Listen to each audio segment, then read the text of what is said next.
Hi ಸ್ನೇಹಿತರೆ ಹಾಗೂ ಬಂಧುಗಳೇ, ಇವತ್ತಿನ ವಿಷಯ ಏನಪ್ಪ ಅಂದರೆ ಯುವ ನಿಧಿಗೆ ಯಾವ ರೀತಿ ಅರ್ಜಿ ಹಾಕೋದು. ಎಲ್ಲರೂ ಕೇಳ್ತಾ ಇದ್ದಾರೆ, ಯುವ ನಿಧಿಗೆ ಯಾವ ರೀತಿ ಅರ್ಜಿ ಹಾಕೋದು, ಯಾವ ರೀತಿ ಅರ್ಜಿ ಹಾಕೋದು ಹೇಳಿ ಅಂತ. ಹಾಗಾಗಿ ಈ ವಿಡಿಯೋ ಮಾಡ್ತಾ ಇದ್ದೀನಿ. ಯುವ ನಿಧಿಗೆ ಯಾವ ರೀತಿ ಫಸ್ಟಿಗೆ ಅಪ್ಲಿಕೇಶನ್ ಹಾಕೋದು ಹೆಂಗೆ ಅಂತ ನೋಡೋಣ. ಇವತ್ತು ಫಸ್ಟು ಯೂಟ್ಯೂಬ್ ಇದ್ರ ಹತ್ರ ಹೋಗೋಣ. ಕ್ರೋಮಲ್ಲಿ ಗೂಗಲಲ್ಲಿ ಹೋಗಿ ಸೇವಾ ಸಿಂಧು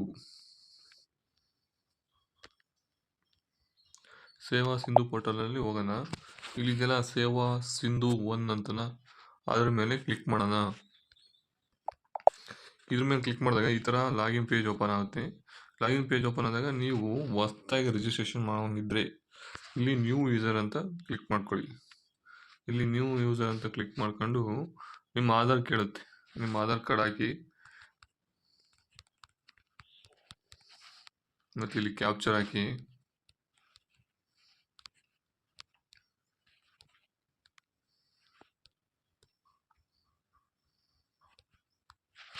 ಈ ಥರ ಹಾಕಿ ನೆಕ್ಸ್ಟ್ ಅಂತ ಕೊಡಿ. ನೆಕ್ಸ್ಟ್ ಅಂತ ಕೊಟ್ಟರೆ OTP ಬರುತ್ತೆ. ಹಿಂಗೆ OTP ಬರುತ್ತೆ. ಹಿಂಗೆ OTP ಬಂದಿದೆ. ಇಲ್ಲಿ OTP ಹಾಕಿ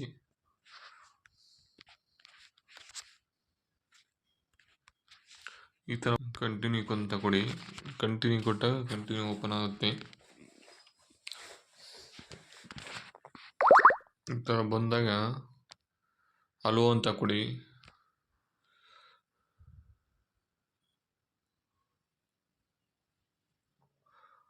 ಮತ್ತು ಇಲ್ಲಿ ಇಮೇಲ್ ID, ಮೊಬೈಲ್ ನಂಬರು ಕೇಳುತ್ತೆ. ಇಂಪಾರ್ಟೆಂಟ್ ಅಂದರೆ ಮೊಬೈಲ್ ನಂಬರ್. ಇಮೇಲ್ ID ಕೊಟ್ಟರು ನಡೀತಿತ್ತು, ಕೊಡಲಿಲ್ಲ ಅಂದ್ರೆ ನಡೀತಿತ್ತು, ಆದರೆ ಮೊಬೈಲ್ ನಂಬರ್ ಹಾಕಬೇಕು. ಆಲ್ರೆಡಿ ಮೊಬೈಲ್ ನಂಬರ್ ಆಗಿರೋದ್ರಿಂದ ನಾನು ಎತ್ಕೊಳ್ಳೋದಿಲ್ಲ, ಆಲ್ರೆಡಿ ರಿಜಿಸ್ಟರ್ ಆಯ್ತು ನಂದು. ಹಾಗಾಗಿ ಈ ಥರ mobile number, email ID, passport create ಮಾಡಿ ಇಲ್ಲಿ ಪಾಸ್ವರ್ಡ್ ಹಾಕಿ ಇಲ್ಲಿ ಕ್ಯಾಪ್ಚರ್ ಹಾಕಿ ಸಬ್ಮಿಟ್ ಕೊಟ್ಬಿಟ್ರೆ ಸಾಕು, ನಿಮ್ಮ ID ಕ್ರಿಯೇಟ್ ಆಗುತ್ತೆ. ಮತ್ತು ನಾವು ಇವಾಗ ಯಾವ ರೀತಿ ಅರ್ಜಿ ಹಾಕೋಣ ಅಂತ ಹೋಗೋಣ. ಮುಂಚೆಲೆ ಇಲ್ಲಿ ಕ್ಲಿಕ್ ಮಾಡೋಣ. ಹೋಮಲ್ಲಿ ಕ್ಲಿಕ್ ಮಾಡಿ ಇಲ್ಲಿ ನಮ್ಮ ID ಕ್ಲಿಕ್ ಮಾಡೋಣ.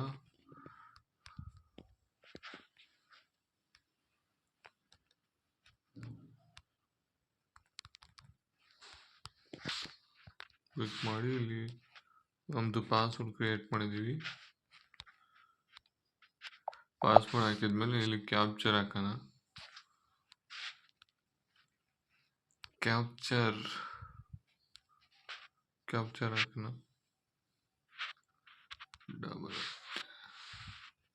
ಸಬ್ಮಿಟ್ ಕೊಡೋಣ. ಈ ಥರ ಸಬ್ಮಿಟ್ ಕೊಟ್ಟಾಗ ಈ ಥರ ಓಪನ್ ಆಗುತ್ತೆ. ಈ ಥರ ಓಪನ್ ಆದಾಗ ನೀವು ಇಲ್ಲಿ ಮ್ಯಾಲೆ ಹೋಗ್ಬಿಟ್ಟು ಡೆಸ್ಕ್ಟಾಪ್ ಅಂತ ತಗೊಳ್ಳಿ. ಇಲ್ಲಿ ಕಂಟಿನ್ಯೂ ಅಂತ ಹೇಳುತ್ತೆ, ಓಕೆ ಕೊಡಿ. ಮತ್ತು ತಗೊಂಡಾದ್ಮೇಲೆ ಇಲ್ಲಿ ಬರುತ್ತಲ್ಲ, ಇಲ್ಲಿ ನೋಡಿ ಅಂತ ಬರುತ್ತಲ್ಲ,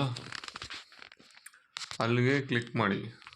ಮೆನು ಎಲ್ಲಿದೆ ನೋಡಿ, ಇಲ್ಲಿ ಮೆನು ಅದ್ರ ಹೋಗಿ ಅಲ್ಲಿ ಅಪ್ಲೈ ಫಾರ್ ಸರ್ವೀಸ್ ಅಂತ ಇರುತ್ತಲ್ಲ, ಅದ್ರ ಮೇಲೆ ಕ್ಲಿಕ್ ಮಾಡಿ. ಅಪ್ಲೈ ಫಾರ್ ಸರ್ವೀಸ್ ಮೇಲೆ ಕ್ಲಿಕ್ ಮಾಡಿದಾಗ ಇಲ್ಲಿ ಆಲ್ ಅವೈಲಬಲ್ ಸರ್ವೀಸ್ ಅಂತ ಇರ್ತೈತೆ, ಅದ್ರ ಮೇಲೆ ಕ್ಲಿಕ್ ಮಾಡಿ. ಕ್ಲಿಕ್ ಮಾಡಿದಾಗ ಈ ಥರ ಓಪನ್ ಆಗುತ್ತೆ. ಈ ಥರ ಓಪನ್ ಆದಾಗ ನೀವು ಇಲ್ಲ ಸರ್ಚ್ ಬಾಕ್ಸ್ ಕಾಣುತ್ತಲ್ಲ, ಅದ್ರ ಮೇಲೆ ಯುವ ಅಂತ ಟೈಪ್ ಮಾಡಿ. ಇಲ್ಲಿ ಬಂದ್ಬಿಡುತ್ತೆ ನೋಡಿ, ಯುವ ನಿಧಿದು ಯೋಜನೆ ಅರ್ಜಿ ಬಂದಿದೆ. ಇದ್ರ ಮೇಲೆ ಕ್ಲಿಕ್ ಮಾಡಿ. ಈ ಥರ ಕ್ಲಿಕ್ ಮಾಡಿದಾಗ ಇದು ಈ ಥರ ಓಪನ್ ಆಗುತ್ತೆ.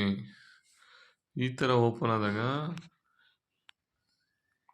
ಇಲ್ಲಿ ಬರುತ್ತೆ ನೋಡಿ, 3 ದಿವಸದ ಒಳಗೆ ನೀವು ಸಬ್ಮಿಟ್ ಮಾಡಿಲ್ಲ ಅಂದರೆ ಆಟೋಮೆಟಿಕ್ ಇದಾಗುತ್ತೆ ಅಂತ ಗೊತ್ತಾಯ್ತಲ್ಲಿ ಮೇಲೆ. ಓಕೆನಾ? ಇಲ್ಲಿ ಯಾರ್ಯಾರಿಗೆ ಏನೇನು ಮಾಡಬೇಕು, ಸೆಲ್ಫ್ ಘೋಷಣೆ ಅಂತ ಎಲ್ಲ ಇದೆ. ನೀವು ಓದ್ಕೊಂಡು ಬೇಕಾದರೆ ನಾನು ಕರ್ನಾಟಕದ ಗೃಹ ನಿವಾಸಿಯಾಗಿರುತ್ತೇನೆ ಮತ್ತು 2023ರ ಶೈಕ್ಷಣಿಕ ವರ್ಷದಲ್ಲಿ ನಾನು ಡಿಪ್ಲೊಮಾ ಮತ್ತು ಪದವಿ ಉತ್ತೀರ್ಣನಾಗಿರುತ್ತೇನೆ. 2023ರಲ್ಲಿ ಉತ್ತೀರ್ಣನಾಗಿರಬೇಕು. ನಾನು ಉನ್ನತ ಶಿಕ್ಷಣ ವ್ಯಾಸಂಗ ಮಾಡುತ್ತಿಲ್ಲ ಅಂತಲೂ ಕೊಡಬೇಕು. ನಾನು ಸ್ವಯಂ ಉದ್ಯೋಗಿ ಅಥವಾ ಸಾಲೇತರ ನಾನು PF ರಾಷ್ಟ್ರೀಯ ಪಿಂಚಣಿ ಯೋಜನೆ ಫಲಾನುಭವಿಯೇ ಆಗಿಲ್ಲ ಅಂತ ಕೊಡೋದು. ಮತ್ತು ನಾನು ಉದ್ಯೋಗಿ ಅಲ್ಲ, ಸರ್ಕಾರಿ, ಅರೆ ಸರ್ಕಾರಿ ಅಥವಾ ಖಾಸಗಿ ಯಾವ್ದ್ರಾಗೂ ಏನೂ ಆಗಿಲ್ಲ ಅಂತ ಈ ಥರ ನಾವು ಒಪ್ಪಿ ಘೋಷಣೆ ಮಾಡಿ ಇಲ್ಲಿ ಎಸ್ ಅಂತ ಕೊಡಬೇಕು. ಇಲ್ಲಿದೆ ನೋಡಿ, ಯುವ ನಿಧಿ ಮಾರ್ಗಸೂಚಿಯನ್ನು ಅರ್ಜಿಯಲ್ಲಿ ಭರ್ತಿ ಮಾಡುವ ಮಾಹಿತಿ ಸತ್ಯವೆಂದು ಮತ್ತು ತಪ್ಪಿದ್ದು ಕಂಡಲ್ಲಿ ಕಾನೂನಾತ್ಮಕವಾಗಿ ಕ್ರಮಬದ್ಧನಾಗಿದ್ದು ನನ್ನ ಅರ್ಜಿ ಅಥವಾ ಪ್ರಯೋಜನ ತಿರಸ್ಕರಿಸಬಹುದಾಗಿರುತ್ತದೆ. ಇದಕ್ಕೆ ಎಸ್ ಅಂತ ಕೊಡಿ. ಇದಕ್ಕೆ ಎಸ್ ಅಂತ ಕೊಟ್ಟಾಗ ಇಲ್ಲಿ ಆಧಾರ್ ನಂಬರ್ ಕೇಳುತ್ತೆ. ಇಲ್ಲಿ ಆಧಾರ್ ನಂಬರ್ ಹಾಕಿ. Get OTP. ಇಲ್ಲಿ ಆಧಾರ್ ನಂಬರ್ ಹಾಕಿದ ತಕ್ಷಣವೇ ನಿಮಗೆ ಇನ್ನೊಂದು ಪೋರ್ಟಲ್ ಓಪನ್ ಆಗುತ್ತೆ. ಆಧಾರ್ ನಂಬರ್ಗೆ ಮೇಲೆ ಕ್ಲಿಕ್ ಮಾಡ್ತಿದ್ದಂಗೆ ಇನ್ನೊಂದು ವೆಬ್ಸೈಟ್ ಥರ ಓಪನ್ ಆಗುತ್ತೆ. ಇಲ್ಲಿ ತೋರಿಸ್ತೀನಿ ನೋಡಿ, ಈ ಥರ ಓಪನ್ ಆಗುತ್ತೆ. ಈ ಥರ ಓಪನ್ ಆದಾಗ ಇಲ್ಲಿ ಆಧಾರ್ ನಂಬರ್ ಹಾಕಿ OTP ಕೇಳುತ್ತೆ. ಈಗ ನಾನು ಹಾಕ್ತೀನಿ ನೋಡಿ. ನಮ್ದು ಆಗ ಮುಗಿದೋಗಿದೆ, ಅದಕ್ಕೋಸ್ಕರ ನಾನು ಹಾಕೋಕ್ಕೆ ಹಿಂದೆ ಮುಂದೆ ನೋಡಿದೆ. ಇಲ್ಲಿ ಹಾಕಿ ಬಿಡ್ತೀನಿ, ಏನು ಆಗಲ್ಲ.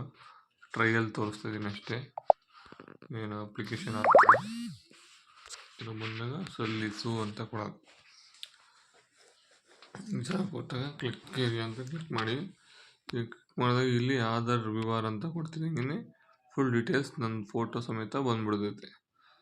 ಇಲ್ಲಿ ನಮ್ಮ ಅಡ್ರೆಸ್ ಎಲ್ಲ ಬಂದ್ಬಿಡ್ತೈತೆ. ನೀವೇನು ಮಾಡೋ ಅವಶ್ಯಕತೆ ಇರಲ್ಲ. Current address same above the ವಿಳಾಸ ಹೌದು ಅಂತ ಕೊಡಿ.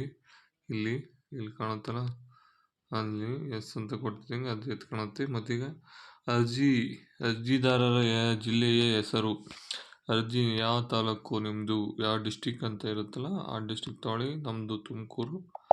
ಮತ್ತೀಗ ತಾಲೂಕು ತೊಗೊಳ್ಳಿ, ಶಿರಾ. ಅರ್ಜಿದಾರರ ತಾಲೂಕು ಹೆಸರು, ಓಕೆ. ವಿದ್ಯಾರ್ಹತೆ ಏನು ಮಾಡಿದ್ದೀರಾ ನೀವು? ಡಿಗ್ರಿ ಮಾಡಿದ್ದೀರಾ, ಡಿಪ್ಲೊಮಾ ಮಾಡಿದ್ದೀರಾ? ಡಿಗ್ರಿ ಅಂತ ಇದ್ದರೆ ಡಿಗ್ರಿ ತಗೊಳ್ರಿ, ಡಿಪ್ಲೊಮಾ ಇದ್ದರೆ ಡಿಪ್ಲೊಮಾ ತಗೊಳ್ಳಿ. ಇದ್ರಾಗೆ PG UG ಅಂತ ಇದೆ. UG ತಗೊಳ್ಳಿ. ಪೋಸ್ಟ್ ಗ್ರಾಜ್ಯುಯೇಟ್ ಎಲ್ಲ ನಾವು ಡಿಗ್ರಿ ಮಾಡಿದ್ವಿ ಅಂತ ತಗೊಳ್ಳಿ. ಮತ್ತೀಗ ಎಲ್ಲಿ ಏನಂತ ಐತಿ ನೋಡಿ ಆಪ್ಷನ್ನು, ವಿಶ್ವವಿದ್ಯಾಲಯದ ಮಂಡಳಿ ಮತ್ತು ಆಯ್ಕೆ ಮಾಡಿ. ಅಂದರೆ ನೀವು ಯಾವ ಯೂನಿವರ್ಸಿಟಿಗೆ ಕೆಲಸ ಮಾಡಿದ್ದೀರಾ ಅಂತ. ನಾವು ತುಮಕೂರು ಯೂನಿವರ್ಸಿಟಿ ಅಂತ ತಗೋಣ. ತುಮಕೂರು ಯೂನಿವರ್ಸಿಟಿ ತಗೋಣ. ಹಿಂಗೆ ತಗೊಂಡ್ಮೇಲೆ ಇಲ್ಲಿ ತಾತ್ಕಾಲಿಕ ಪದವಿ ಅಥವಾ ಡಿಪ್ಲೊಮಾ ಪ್ರಮಾಣಪತ್ರ ನೋಂದಣಿ ಸಂಖ್ಯೆ ನಮೂದಿಸಿ.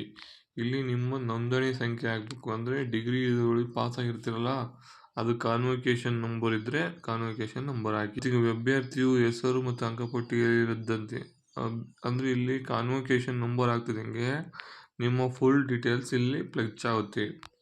ಇಲ್ಲಿ ಯಾವಾಗ ಏನೇನಾಗುತ್ತೆ, ಫಲಿತಾಂಶ ಏನಾಗುತ್ತೆ ಅಂತ ಎಲ್ಲ ಫುಲ್ಲು ಇಲ್ಲಿ ಪ್ಲಗ್ ಆಗುತ್ತೆ. ಅದನ್ನು ಹಾಕಿ. ಮತ್ತೀಗ ನೆಕ್ಸ್ಟ್ ಗೃಹ ನಿವಾಸಿ ಪರಿಶೀಲನೆಗಾಗಿ ಆಯ್ಕೆ ಮಾಡಿ. ಇಲ್ಲಿ ಡಿಗ್ರಿ, ರೇಷನ್ ಕಾರ್ಡ್, ಡಿಪ್ಲೊಮೊ, ಮತ್ತೀಗ CET ನಂಬರ್. ಇದ್ರಾಗ ಯಾವ್ದೋ ಅಂತ ಡಿಗ್ರಿದೇ ಹಾಕಿರಿ. ಹಾಕಿರಿ, ಡಿಗ್ರಿ ನಂಬರ್ದು ಹಾಕಿರಿ. ಇಲ್ಲಿ ಫುಲ್ ಎಲ್ಲ ನಿಮ್ಮದು ಪ್ಲಗ್ ಆಗುತ್ತೆ. ಗೃಹ ನಿವಾಸಿದೆಲ್ಲ ಯಾವ ವರ್ಷ ಪಾಸ್ ಆಗಿದ್ದು ಇಲ್ಲಿ ಹಾಕ್ಬಿಟ್ರೆ ನಿಮ್ಮದು ಏನಂತಾನೆ ಡಿಗ್ರಿ ಅಂತ ಹಾಕಿ. ಇಲ್ಲಿ PUC 12 ರಿಜಿಸ್ಟ್ರೇಷನ್ ನಂಬರ್ ಅಂತ ಕೇಳುತ್ತೆ. PUCದು ಹಾಕ್ರಿ. ಮತ್ತೀಗ ಇಲ್ಲಿ PUC ಪ್ರಕಾರ ಅಭ್ಯರ್ಥಿ ಹೆಸರು ಅಲ್ಲ, ಅದೇ ಥರ ಹಾಕಿ. PUC ಯಾವ ರೀತಿ ರಿಜಿಸ್ಟ್ರೇಷನ್ ನಂಬರ್ ಹಾಕಿದ ತಕ್ಷಣವೇ ಅದೇ PUC ಹೆಸರು ಅದರೊಳಗೆ ಹೆಂಗಿದೆ ಹಂಗೆ ಬರುತ್ತೆ. ಮತ್ತು SLCದು ರಿಜಿಸ್ಟ್ರೇಷನ್ ಯಾವ ಪಾಸ್ ಆಗಿದ್ದು ಅಂತ ಕೇಳುತ್ತೆ, ಅದನ್ನು ಹಾಕಿ. ಅದನ್ನು ಹಾಕಿದಾಗ ಅದರ ರಿಜಿಸ್ಟ್ರೇಷನ್ ನಂಬರ್ ಕೇಳ್ತೈತೆ. ಅದರ ರಿಜಿಸ್ಟ್ರೇಷನ್ ನಂಬರ್ ಹಾಕಿದ ತಕ್ಷಣ ಅದು ಹೆಂಗಿದೆಯೋ ಅದೇ ಥರ ಹೆಸರುಗಳು ಬರುತ್ತೆ, ನಿಮ್ಮ ಹೆಸರು. ಸರಿನಾ? ಇದಾದಮೇಲೆ ನೀವು ಅರ್ಜಿದಾರರ ಸಂಪರ್ಕ ವಿವರ. ಅಂದರೆ ಅರ್ಜಿದಾರನ ಮೊಬೈಲ್ ಸಂಖ್ಯೆ, ಹತ್ತಿರುವ ದೂರವಾಣಿ ಸಂಖ್ಯೆ. ಅಂದರೆ ಇಲ್ಲಿ ಮೊಬೈಲ್ ನಂಬರ್ ಹಾಕ್ತಿದ್ದಂಗೆ ಒಂದು OTP ಬರುತ್ತೆ. ಇಲ್ಲಿ ನಿಮ್ಮದು ಮೊಬೈಲ್ ನಂಬರ್ ಹಾಕಿದ ತಕ್ಷಣ ಒಂದು OTP ಬರುತ್ತೆ ಸೇವಾ ಸಿಂಧುವಿಂದ. OTP ಬಂದಾಗ OTP ಹಾಕಿ. ಮತ್ತು ಇಮೇಲ್ ID ಕೇಳುತ್ತೆ ನಿಮಗೆ. ಇಮೇಲ್ ಐ ಡಿನೂ ಹಾಕ್ಬೇಕು. ಇಮೇಲ್ ಐ ಡಿಗೂ ಹಾಕ್ದಾಗ ಇಮೇಲ್ ಐ ಡಿಗೂ ಒಂದು OTP ಬರುತ್ತೆ.